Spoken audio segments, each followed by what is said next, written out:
Dear friends, എല്ലാവർക്കും PSC പ്രിസത്തിലേക്ക് സ്വാഗതം. ഇന്ന് നമ്മൾ 8ാം ക്ലാസ്സിലെ SCERT ന്യൂ സിലബസ് പ്രകാരമുള്ള ബേസിക് സയൻസിലെ 6ാമത്തെ ചാപ്റ്ററാണ് പഠിക്കാൻ പോകുന്നത്.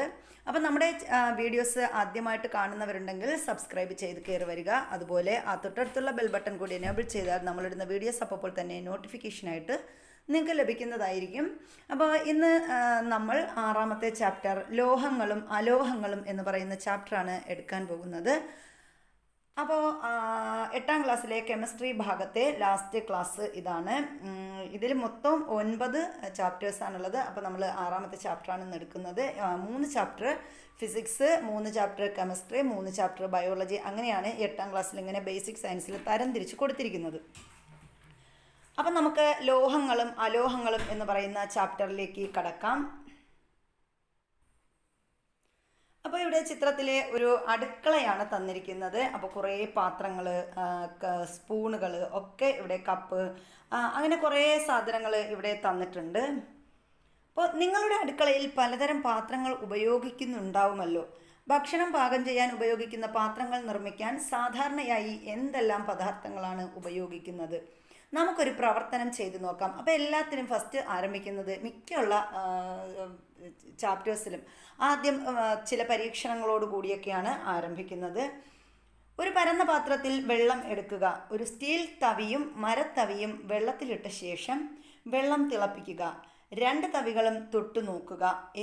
ഏതിനാണ് കൂടുതൽ ചൂട് അനുഭവപ്പെടുന്നത്? കാരണമെന്ത്? നമുക്കെല്ലാവർക്കും അറിയാം, നമ്മളൊരു സ്റ്റീൽ തവിയും ഒരു മരത്തവിയും കൂടിയാണ് നമ്മൾ വെള്ളത്തിലിട്ടത്. അതിനുശേഷം വെള്ളം തിളപ്പിച്ചു. 2 തവികളും തൊട്ടു നോക്കുമ്പോൾ ഏത് തവിക്കായിരിക്കും ചൂട് കൂടുതൽ? നമുക്കറിയാം, സ്റ്റീൽ തവിക്കായിരിക്കും ചൂട് കൂടുതൽ. കാരണമെന്ത്?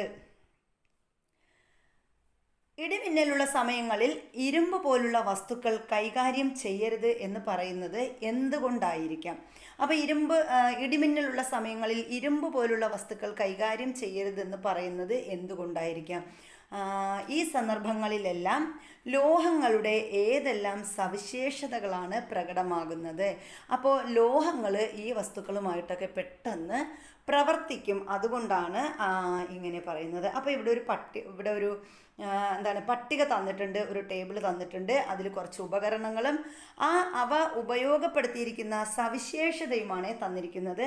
ഇപ്പോൾ ഇവിടെ ആദ്യം തന്നെ ഒരു ചുറ്റിക തന്നിട്ടുണ്ട്. ആ ചുറ്റിക ഉപയോഗിക്കുന്നത് എന്തിനാണെന്ന് നമുക്കറിയാം. ചുറ്റിക ഉപയോഗപ്പെടുത്തിയിരിക്കുന്ന സവിശേഷത എന്താണ്? എന്തെങ്കിലുമൊക്കെ അടിച്ച് ആണിയോ അങ്ങനെ എന്തെങ്കിലുമൊക്കെ അടിക്കുന്നതിന് വേണ്ടിയിട്ടാണ് നമ്മൾ ചുറ്റിക, അല്ലെങ്കിൽ മെറ്റൽ, ഇതിനൊക്കെയാണ് നമ്മൾ ചുറ്റിക ഉപയോഗിക്കുന്നത്. ഇനി ഇത് പറയുന്നത്, ഒരു പാത്രത്തിൽ അടുപ്പിൽ വെള്ളം, സ്റ്റീൽ പാത്രമാണ്, അടുപ്പിൽ വെള്ളം തിളപ്പിക്കുന്നുണ്ട്. അപ്പോൾ ഇതെന്ത് സവിശേഷതയാണ് ഉപയോഗപ്പെടുത്തിയിരിക്കുന്നത്? താപചാലകതയാണ്. ഇനി ഇവിടെ ഇലക്ട്രിസിറ്റി, അതായത് നമ്മുടെ ഇലക്ട്രിക് ലൈന്, ട്രാൻസ്ഫോമറാണ്, അതിൻ്റെ ഒരു ചിത്രമാണ്, KV ലൈൻ്റെ ഒരു ചിത്രമാണ് ഈ തന്നിരിക്കുന്നത്. അതെന്തിനു വേണ്ടിയിട്ടാണ്? വൈദ്യുതിക്ക് വേണ്ടിയിട്ടാണ് അത് കൊടുത്തിരിക്കുന്നത്. ഇനി ഇവിടെ മെറ്റലിൽ കുറച്ച് ലോഹ ആഭരണങ്ങൾ കൊടുത്തിട്ടുണ്ട്. സ്വർണം പോലുള്ള ആഭരണങ്ങൾ, അതെന്തിനാണ്? അതിൻ്റെ തിളക്കമാണ് അതിൻ്റെ സവിശേഷത എന്ന് പറയുന്നത്. ഇനി പിന്നെ അത് കഴിഞ്ഞിട്ട് കുറച്ച് മണി, അതുപോലെ ബെല്ല്, അങ്ങനെ കുറേ സാധനങ്ങൾ തന്നിട്ടുണ്ട്. ഇതൊക്കെ എന്താണ്? സൗണ്ടാണ് ഇതിൻ്റെ പ്രത്യേകത എന്ന് പറയുന്നത്. ഇനി ലോഹങ്ങളുടെ മറ്റെന്തെല്ലാം സവിശേഷതകൾ നിങ്ങൾക്കറിയാം? ലോഹങ്ങളുടെ മറ്റെന്തെല്ലാം സവിശേഷതകളാണ് ലോഹങ്ങൾക്കുള്ളത്? ഇരുമ്പ്, ചെമ്പ്, സ്വർണം, വെള്ളി, അലൂമിനിയം തുടങ്ങിയ ലോഹങ്ങൾ നിത്യജീവിതത്തിൽ ഉപയോഗിക്കുന്നവയായതിനാൽ സുപരിചിതങ്ങളാണ്. അപ്പോൾ ഇരുമ്പ്, അതുപോലെ ചെമ്പ്, സ്വർണം, വെള്ളി, അലൂമിനിയം തുടങ്ങിയവ നമ്മൾ എന്ത് ചെയ്യുന്നത്? നിത്യജീവിതത്തിൽ ഉപയോഗിക്കുന്ന വസ്തുക്കളാണല്ലേ. അതുകൊണ്ട് തന്നെ ഇവയൊക്കെ നമുക്ക് നല്ല പരിചിതമായ ലോഹങ്ങളാണ്. മറ്റേതെല്ലാം ലോഹങ്ങൾ നിങ്ങൾക്കറിയാം?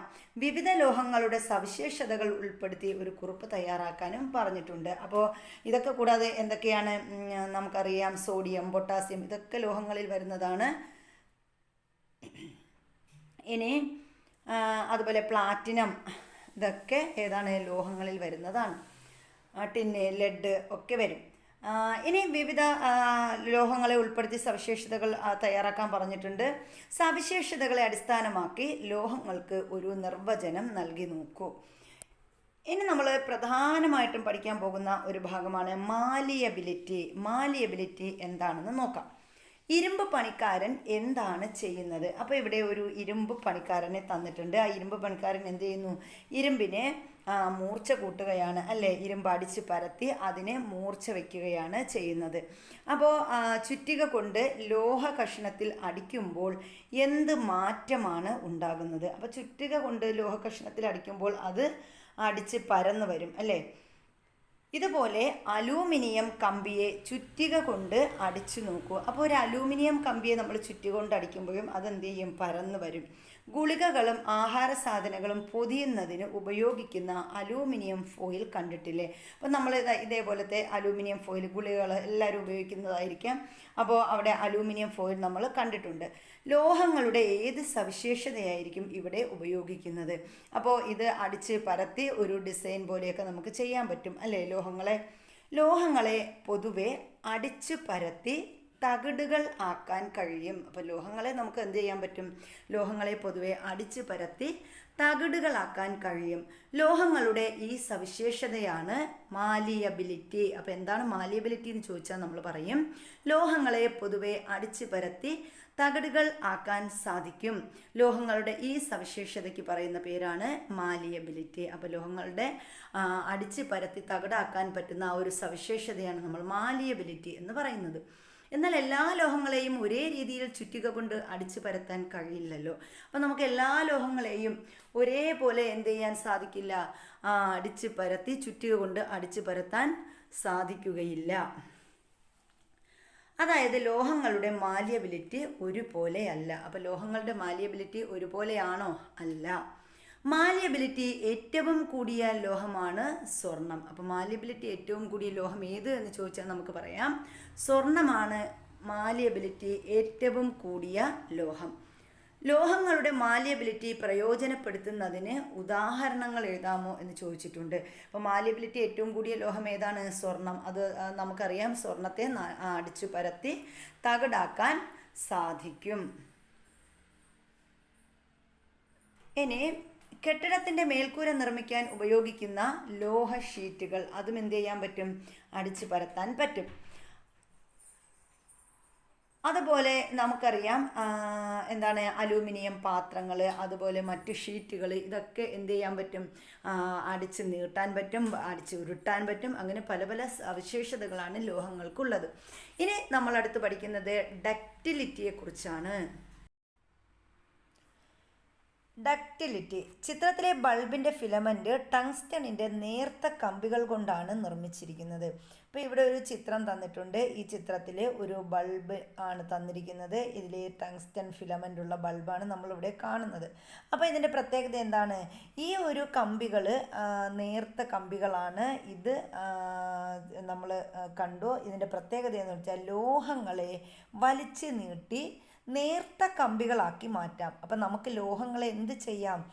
വലിച്ചു നീട്ടി നേർത്ത കമ്പികളാക്കി മാറ്റാം. അപ്പം നമ്മൾ നേരത്തെ പറഞ്ഞു എന്താണ്? അടിച്ച് പരത്തി ലോഹത്തകിടുകളൊക്കെ ആക്കി മാറ്റാം എന്ന് പറഞ്ഞു. അത് നമ്മൾ പറഞ്ഞത് എന്താണ്? മാലിയബിലിറ്റിയാണ് പറഞ്ഞത്. ഇവിടെ നമ്മൾ ലോഹങ്ങളെ വലിച്ചു നീട്ടി നേർത്ത കമ്പികളാക്കി മാറ്റാം. ലോഹങ്ങളുടെ ഈ സവിശേഷത ഡക്റ്റിലിറ്റി എന്നറിയപ്പെടുന്നു. അപ്പോൾ എന്താണ് ഡക്റ്റിലിറ്റി എന്ന് പറഞ്ഞാൽ? ഡക്റ്റിലിറ്റി എന്ന് പറഞ്ഞാൽ ലോഹങ്ങളെ വലിച്ചു നീട്ടി നേർത്ത കമ്പികളാക്കി മാറ്റുന്നതിനെയാണ് ഡക്റ്റിലിറ്റി എന്ന് പറയുന്നത്. സ്വർണം, ചെമ്പ് മുതലായ ലോഹങ്ങളെ വളരെ നേർത്ത കമ്പികളാക്കി മാറ്റാൻ കഴിയും. അപ്പോൾ നമുക്ക് ഉദാഹരണം ചോദിക്കുകയാണെങ്കിൽ പറയാം എന്തൊക്കെയാ? സ്വർണം, ചെമ്പ്, ഇതൊക്കെ എന്താണ്? നമ്മുടെ ഈ ഡക്റ്റിലിറ്റി ഉള്ള ലോഹങ്ങൾക്ക് ഉദാഹരണമാണ്. ഡക്റ്റിലിറ്റി വളരെ കൂടിയ ലോഹങ്ങളാണ് സ്വർണവും പ്ലാറ്റിനവും. അപ്പോൾ ഡക്റ്റിലിറ്റി വളരെ കൂടിയ ലോഹങ്ങൾ ഏതൊക്കെയെന്ന് ചോദിച്ചാൽ നമുക്ക് എന്തൊക്കെ പറയാം? സ്വർണവും പ്ലാറ്റിനവുമാണ് ഡക്റ്റിലിറ്റി ഏറ്റവും കൂടിയ ലോഹങ്ങൾ. ലോഹങ്ങളുടെ ഡക്റ്റിലിറ്റി പ്രയോജനപ്പെടുത്തുന്ന നിരവധി സന്ദർഭങ്ങളുണ്ട്. അവയിൽ ചിലത് ഏതൊക്കെയാണെന്ന് നോക്കാം. നമുക്ക് ഡക്റ്റിലിറ്റി പറയുമ്പോൾ വൈദ്യുത കമ്പികൾ, വൈദ്യുത ഫിലമെൻ്റ് പറയാം, പിന്നെ സ്വർണ്ണ ആഭരണങ്ങൾ പറയാം, പ്ലാറ്റിനം ആഭരണങ്ങൾ. ഇതൊക്കെ എന്താണ്, ലോഹങ്ങളുടെ ഡക്റ്റിലിറ്റി പ്രയോജനപ്പെടുത്തുന്ന സന്ദർഭങ്ങളിൽ വരുന്നതാണ്. ഇനി നമ്മൾ നോക്കുന്നത് വൈദ്യുത ചാലകതയെക്കുറിച്ചാണ്.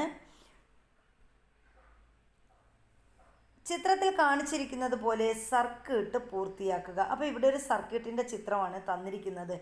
ഇവിടെ ഒരു സർക്യൂട്ടിൻ്റെ ചിത്രമാണ് തന്നിരിക്കുന്നത്. അപ്പോൾ ഇവിടെ എന്താണ്, ഇവിടെ അമീറ്റർ തന്നിട്ടുണ്ട്, ബാറ്ററി തന്നിട്ടുണ്ട്, ഒരു ബൾബും തന്നിട്ടുണ്ട്. അപ്പോൾ ഇവിടെ ഇതാണ് അമീറ്റർ.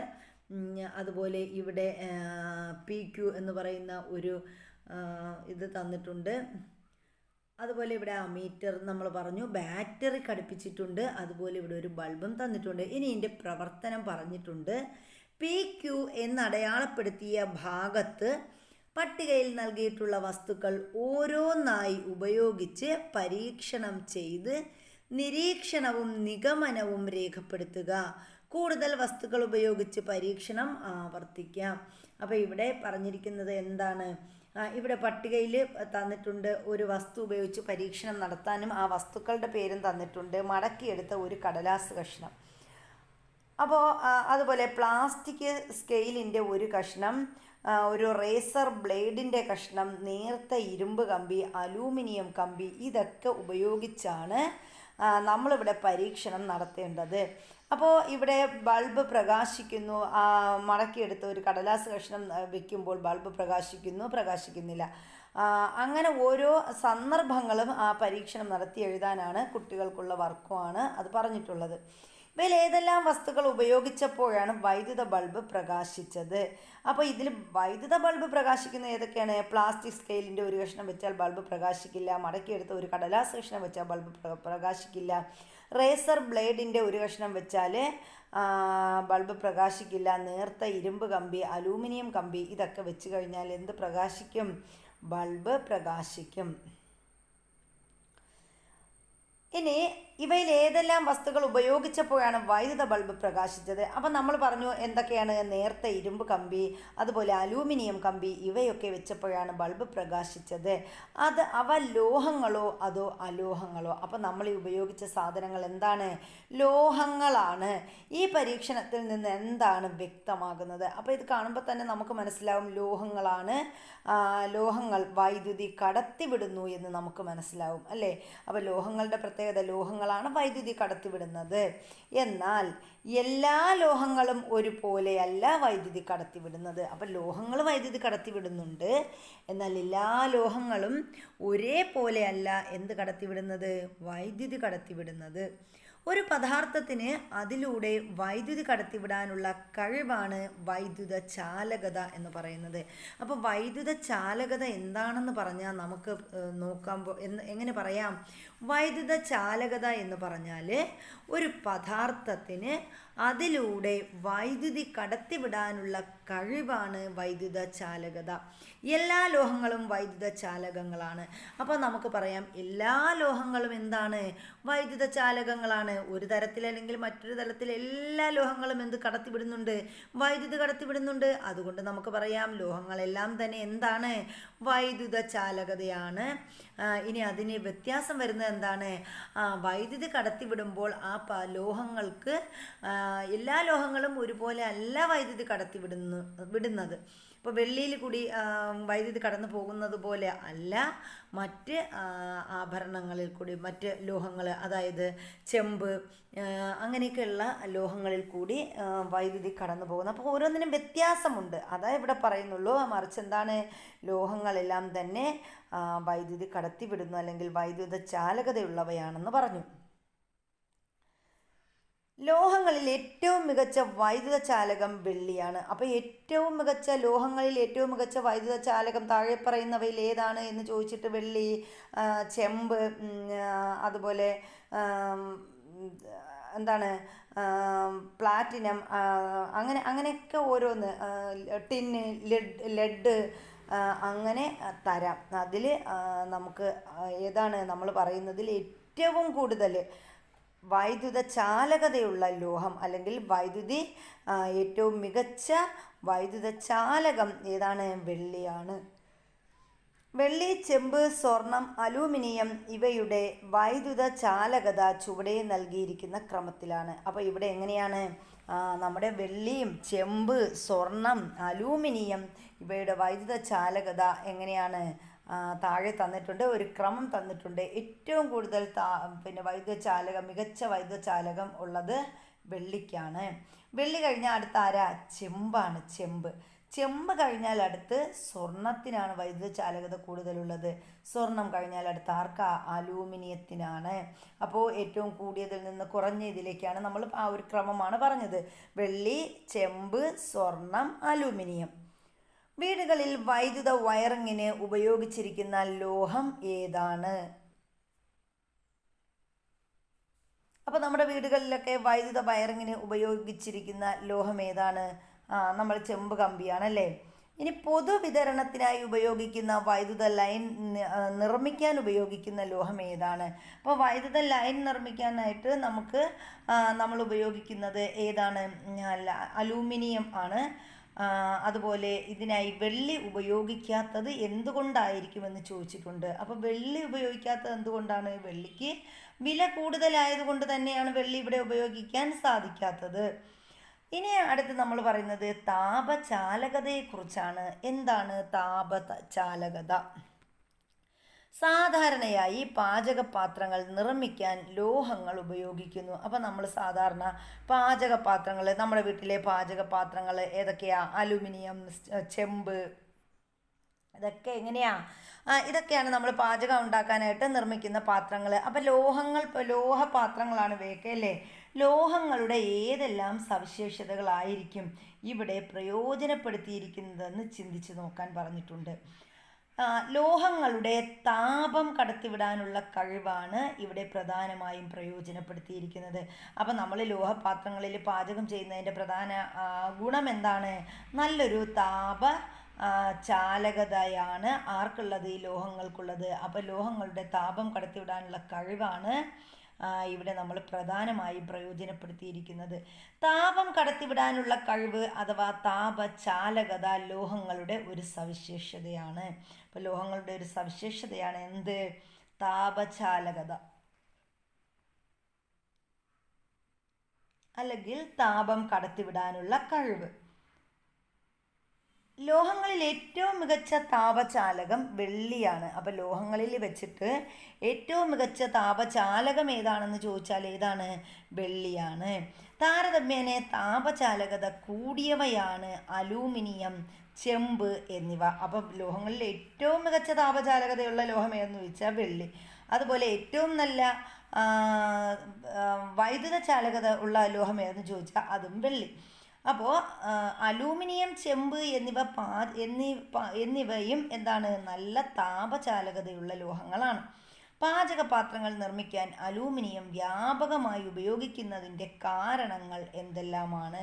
അപ്പോൾ നമ്മൾ പാചകപാത്രങ്ങൾ നിർമ്മിക്കാൻ അലൂമിനിയം വ്യാപകമായിട്ട് ഉപയോഗിക്കുന്നതിനുള്ള കാരണം എന്താണ്? നല്ലൊരു താപചാലകത ആർക്കുണ്ട്? അലൂമിനിയത്തിനുണ്ട്. അതുപോലെ തന്നെ വിലക്കുറവാണ്. ആ കാരണങ്ങൾ കൊണ്ടാണല്ലോ നമ്മൾ അലൂമിനിയം പാത്രങ്ങൾ ഉപയോഗിക്കുന്നത്. അലോഹമായ കാർബണിൻ്റെ 2 പ്രധാന രൂപാന്തരങ്ങളാണ് വജ്രവും ഗ്രാഫൈറ്റും. വജ്രത്തിൻ്റെയും ഗ്രാഫൈറ്റിൻ്റെയും വിവിധ തരം ഉപയോഗങ്ങൾക്ക് കാരണം അവയുടെ സവിശേഷതകളാണ്. അപ്പോൾ ഇവിടെ നമ്മൾ പറഞ്ഞു അലോഹമായ കാർബണിൻ്റെ 2 പ്രധാന രൂപാന്തരങ്ങളാണ് ആരൊക്കെയാ? വജ്രവും ഗ്രാഫൈറ്റും. വജ്രത്തിൻ്റെയും ഗ്രാഫൈറ്റിൻ്റെയും വിവിധതരം ഉപയോഗങ്ങൾക്ക് കാരണവും അതിൻ്റെ സവിശേഷതയാണെന്ന് നമ്മൾ പറഞ്ഞു.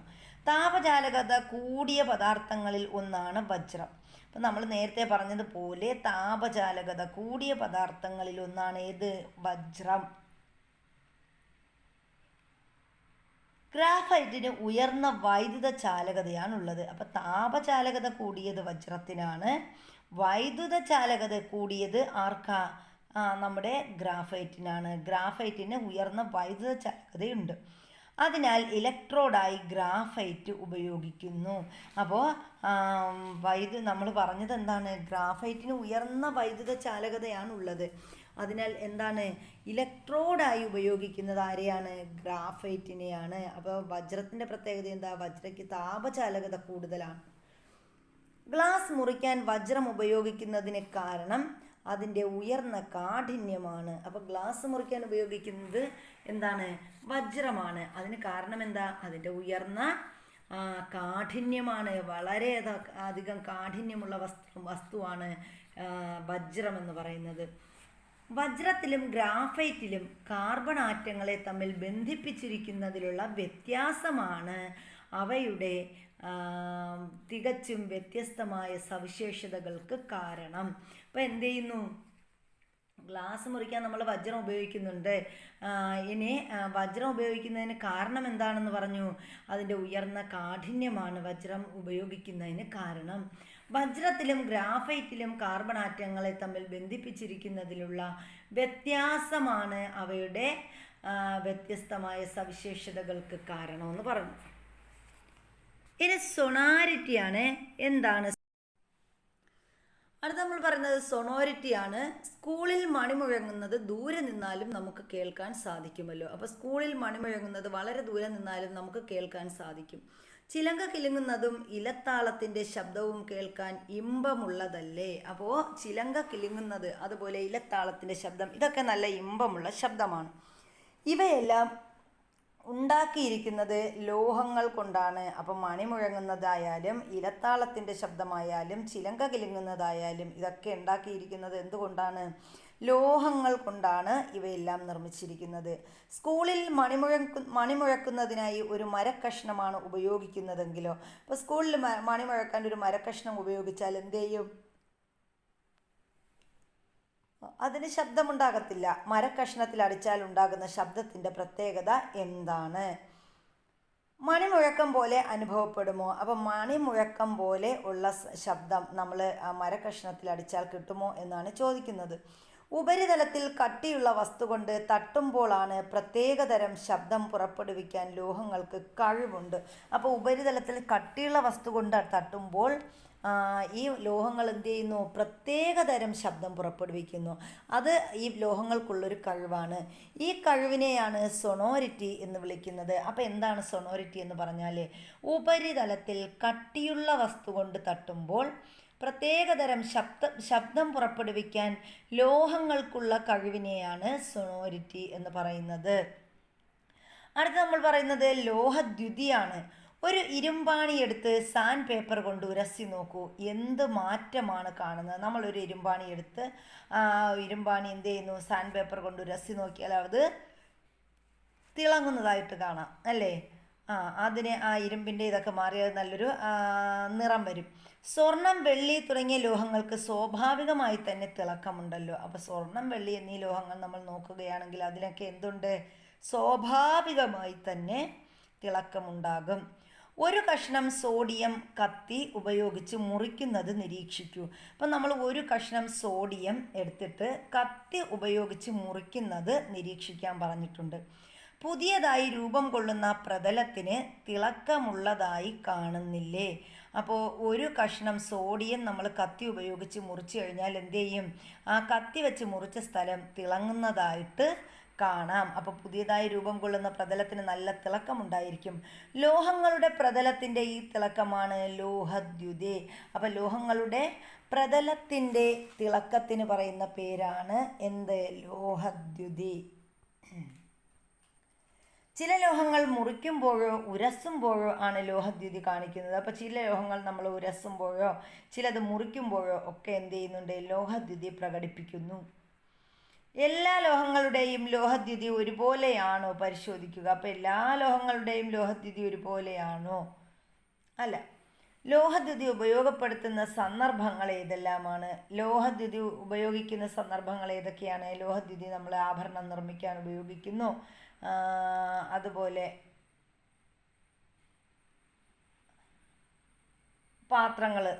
പാത്രങ്ങളൊക്കെ നമ്മൾ ലോഹങ്ങൾ ആദ്യം ഉപയോഗിക്കുന്നതിന് മുമ്പ് നല്ല തിളക്കമായിരിക്കും.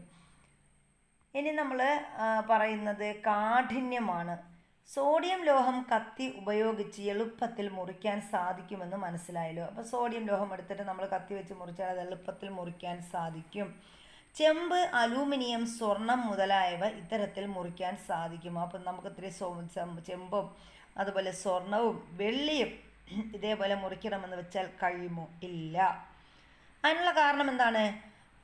ലിഥിയം, സോഡിയം, പൊട്ടാസ്യം എന്നിവ മൃദുലോഹങ്ങളാണ്. അപ്പോൾ സോഡിയം, പൊട്ടാസ്യം, അതുപോലെ ലിഥിയം ഇതൊക്കെ മൃദുലോഹങ്ങളാണ്. നമ്മൾ നേരത്തെ പറഞ്ഞ സ്വർണം, വെള്ളി, മറ്റുള്ള ചെമ്പ് ഇതൊക്കെ എന്താണ്? കാഠിന്യമേറിയ ലോഹങ്ങളാണ്. അപ്പോൾ ലിഥിയം, സോഡിയം, പൊട്ടാസ്യം എന്നിവയാണ് മൃദുലോഹങ്ങൾ. മൃദുലോഹങ്ങൾക്ക് ഉദാഹരണം ചോദിക്കുക, അപ്പോൾ പറയും ഈ ലിഥിയം, സോഡിയം, പൊട്ടാസ്യം, അതല്ലെങ്കിൽ ഉൾപ്പെടുന്നതേത് എന്നൊക്കെ പറഞ്ഞിട്ട് ഒരു 4 എണ്ണം തരാം. ലിഥിയം, സോഡിയം, പൊട്ടാസ്യം, ചെമ്പ് അങ്ങനെ തരാം. അപ്പോൾ അതിൽ ഉൾപ്പെടാത്തത് ഏതാണ്? ചെമ്പാണ്. ഇനി ചെമ്പ്, അലുമിനിയം, സ്വർണം, ലിഥിയം ഇതിൽ മൃദുലോഹം ഏതാണ് എന്ന് ചോദിക്കാം. അപ്പോൾ ലിഥിയം എന്ന് നമുക്ക് കിട്ടും. ലോഹങ്ങൾ പൊതുവെ കാഠിന്യമുള്ളവയാണ്. അവ പൊതുവെ ഖരാവസ്ഥയിൽ കാണപ്പെടുന്നു. അപ്പോൾ ലോഹങ്ങളുടെ പ്രത്യേകതയാണ് നമ്മൾ പറയുന്നത്. ലോഹങ്ങൾ പൊതുവെ എന്താണുള്ളത്? പൊതുവെ കാഠിന്യമുള്ളവയാണ്. അതുകൊണ്ട് തന്നെ അത് ഖരാവസ്ഥയിൽ കാണപ്പെടുന്നു. ദ്രാവക അവസ്ഥയിലുള്ള ലോഹങ്ങൾ ഉണ്ട്. ദ്രാവക അവസ്ഥയിലുള്ള ലോഹങ്ങളും ഉണ്ട്. നമ്മുടെ മെർക്കുറി, ബ്രോമിയം ഇതൊക്കെ ദ്രാവക അവസ്ഥയിലുള്ള ലോഹങ്ങളാണ്. ലോഹങ്ങൾക്ക് പൊതുവെ ഉയർന്ന ദ്രവനിലയാണുള്ളത്. അപ്പോൾ ലോഹങ്ങളുടെ മറ്റൊരു പ്രത്യേകതയാണ് ലോഹങ്ങൾക്ക് പൊതുവെ എന്തുണ്ട്? ഉയർന്ന ദ്രവനിലയാണുള്ളത്. ദ്രവനില അഥവാ മെൽറ്റിംഗ് പോയിന്റ് എന്ന് പറയുന്നത് കൂടുതലാണ്. എന്നാൽ ഗാലിയം, സീസിയം എന്നിവ താഴ്ന്ന ദ്രവനിലയുള്ള ലോഹങ്ങളാണ്. അപ്പോൾ നമ്മൾ നോക്കുകയാണെങ്കിൽ ഗാലിയം, സീസിയം എന്നിവ താഴ്ന്ന ദ്രവനിലയുള്ള ലോഹങ്ങളാണ്. അപ്പോൾ ലോഹങ്ങൾ പൊതുവേ നോക്കുകയാണെങ്കിൽ അവർക്ക് എന്തുണ്ട്? ഉയർന്ന ദ്രവനിലയാണ് ഉള്ളത്. പക്ഷേ നമ്മൾ ഗാലിയം, സീസിയം എന്നിവ താഴ്ന്ന ദ്രവനിലയിലുള്ള ലോഹങ്ങളാണ്. ഗാലിയം, സീസിയം എന്നിവ എടുക്കുകയാണെങ്കിൽ അവയ്ക്ക് താഴ്ന്ന ദ്രവനിലയാണുള്ളത്. നമ്മുടെ ഉള്ളംകൈയിൽ വെച്ചാൽ അവ ഉരുകുന്നതായി കാണാം. അപ്പോൾ ഉള്ളംകൈയിൽ വെച്ചാൽ ഉരുകിപ്പോകുന്ന ലോഹങ്ങൾ ഏതൊക്കെയെന്ന് ചോദിച്ചാൽ ഏതൊക്കെയാണ്? ഗാലിയം, സീസിയം മുതലായവയാണ്. നല്ല ചൂടുള്ള ദിവസങ്ങളിൽ അവ ദ്രാവകാവസ്ഥയിൽ കാണപ്പെടും. അപ്പോൾ ഈ ലോഹത്തിൻ്റെ പ്രത്യേകത എന്താണ്? ഗാലിയം, സീസിയം ഒക്കെ നല്ല ചൂടുള്ള ദിവസമാണെങ്കിൽ അത് ദ്രാവകാവസ്ഥയിലാണ് കാണപ്പെടുന്നത്. ലോഹങ്ങൾക്ക് പൊതുവെ ഉയർന്ന തിളനിലയാണ്. ബോയിലിംഗ് പോയിന്റ് കൂടുതലാണ്. തിളനില. ഇരുമ്പാണി, അലൂമിനിയം കമ്പി തുടങ്ങിയ പലതരം ലോഹവസ്തുക്കൾ, ചെറിയ മരക്കഷ്ണം, കരിക്കട്ട, തെർമോകോൾ, കോർക്ക് മുതലായവ ഓരോന്നായി ഒരു ബീക്കറിലെ ജലത്തിലിടുക. ഏതൊക്കെ വസ്തുക്കളാണ് താണു പോകുന്നത്? അപ്പോൾ നമ്മൾ എന്തൊക്കെയാണ് ഇടുന്നത്? നമ്മൾ ഒരു 4 സാധനങ്ങൾ, അതായത് ഇരുമ്പാണി എടുത്തു, അലൂമിനിയം കമ്പി എടുത്തു, അതുപോലെ ലോഹവസ്തുക്കൾ, പലതരം ലോഹവസ്തുക്കൾ എടുത്തു, അതിലൊരു ചെറിയ മരക്കഷ്ണം കൂടി എടുത്തു. പിന്നെ എന്താണ്? കരിക്കട്ട, തെർമോകോള്, കോർക്ക് മുതലായവയും നമ്മളെടുത്തു. ഇനി ഇതെല്ലാം കൂടി ഒരു ബീക്കറിലെ ജലത്തിലിടുക. ഏതൊക്കെ വസ്തുക്കളാണ് താണു പോകുന്നത്? അപ്പം നമുക്കറിയാം അതിൽ താണു പോകുന്നത് ലോഹങ്ങളായിരിക്കും താണു പോകുന്നത്. പൊങ്ങിക്കിടക്കുന്ന ഏതൊക്കെയാണ്? മരക്കഷ്ണം, കരിക്കട്ട, തെർമോകോള്, കോർക്ക് ഇവയൊക്കെ എന്ത് ചെയ്യും? പൊങ്ങിക്കിടക്കും. ഏതെല്ലാം ജലോപരിതലത്തിൽ പൊങ്ങിക്കിടക്കുന്നു? അതാണ് നമ്മൾ പറഞ്ഞത്. ഇനി ലോഹങ്ങൾക്ക് പൊതുവെ ഉയർന്ന സാന്ദ്രതയുണ്ട്. അപ്പോൾ ലോഹങ്ങളുടെ മറ്റൊരു പ്രത്യേകതയാണ് ഉയർന്ന സാന്ദ്രതയുള്ളവയാണ് ലോഹങ്ങൾ. എന്നാൽ സാന്ദ്രത കുറഞ്ഞ ലോഹങ്ങളിൽ ഉൾപ്പെട്ടവയാണ് ലിഥിയം, സോഡിയം, പൊട്ടാസ്യം എന്നിവ. അപ്പോൾ ലോഹങ്ങൾക്ക് പൊതുവേ നോക്കുകയാണെങ്കിൽ ഉയർന്ന സാന്ദ്രതയുണ്ട്. പക്ഷേ ലോഹങ്ങളിൽ സാന്ദ്രത തീരെ കുറഞ്ഞ ലോഹങ്ങൾ ഏതൊക്കെയാണ്? ലിഥിയം, സോഡിയം, പൊട്ടാസ്യം എന്നിവയാണ്. പൊതുവെ ഖരാവസ്ഥയിൽ കാണപ്പെടുന്നതും ഉയർന്ന താപവൈദ്യുത ചാലകതകൾ കാണിക്കുന്നതും തിളക്കവും കാഠിന്യവുമുള്ളതുമായ വസ്തുക്കളാണ് ലോഹങ്ങൾ. അപ്പോൾ ലോഹങ്ങളുടെ പ്രത്യേകത എന്താണ്? പൊതുവെ അവ ഖരാവസ്ഥയിൽ കാണപ്പെടുന്നു, ഉയർന്ന താപചാലകതയുണ്ട്, വൈദ്യുത ചാലകതയുണ്ട്, ഇതൊക്കെ ഉണ്ട്. അതുപോലെ തിളക്കവും കാഠിന്യവുമുള്ള വസ്തുക്കളാണ് ലോഹങ്ങൾ. അപ്പോൾ ഇത്രയുമാണ് നമ്മുടെ ലോഹങ്ങൾ എന്നുള്ള ഒരു ഭാഗം. ഇനി നമ്മൾ അലോഹങ്ങളിലോട്ടാണ് പോകുന്നത്. അത് നമ്മൾ അടുത്ത ക്ലാസ്സിൽ പഠിക്കുന്നതായിരിക്കും. അപ്പോൾ എല്ലാവർക്കും നല്ലൊരു ദിവസം ആശംസിക്കുന്നു. താങ്ക്